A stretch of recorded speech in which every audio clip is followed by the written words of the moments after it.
Viral kisah gadis 19 tahun nikah dengan pria 53 tahun menjadi sorotan di media sosial. Bahkan banyak warganet yang menyebut pernikahan gadis 19 tahun dan pria 53 tahun itu bak sinetron televisi dengan judul Suamiku Sahabat Ayahku. Pernikahan wanita bernama Febrianti dengan Nur Hadi itu viral setelah Febri mengunggah kisahnya di akun TikTok Bye Bye Hai pada 14 Juli 2023 lalu.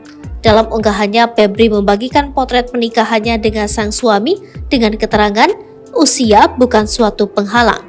Dalam video itu tampak pernikahan Febri yang mengenakan kebaya putih adat Sunda, sedangkan sang suami mengenakan baju terusan gamis warna putih. Febri juga menulis keterangan dalam video tahun lahir sang suami, yaitu 1970.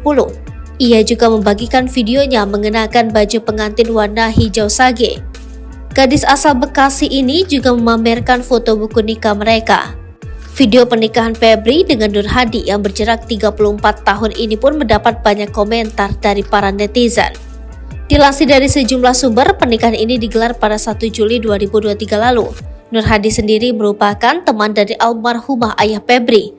Febri pertama kali bertemu dengan Nur Hadi saat dirinya TK atau sekitar umur 5 tahun. Saat itu pria asal Pati, Jawa Tengah tersebut datang berkunjung ke rumah Febri bersama sang istri. Kemudian setelah hilang kontak selama bertahun-tahun, ayah Febri berusaha mencari keberadaan Nur Hadi. Hingga akhirnya ayah Febri berhasil menyambung tali silaturahmi kembali dengan Nur Hadi. Namun sayangnya saat itu istri Nur Hadi telah meninggal. Kemudian terjalin komunikasi antara Nur Hadi dengan Febrianti.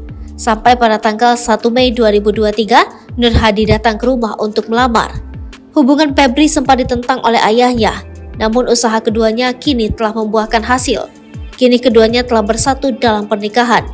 Nur Hadi adalah sosok pria pekerja keras, bertanggung jawab dan juga penyayang.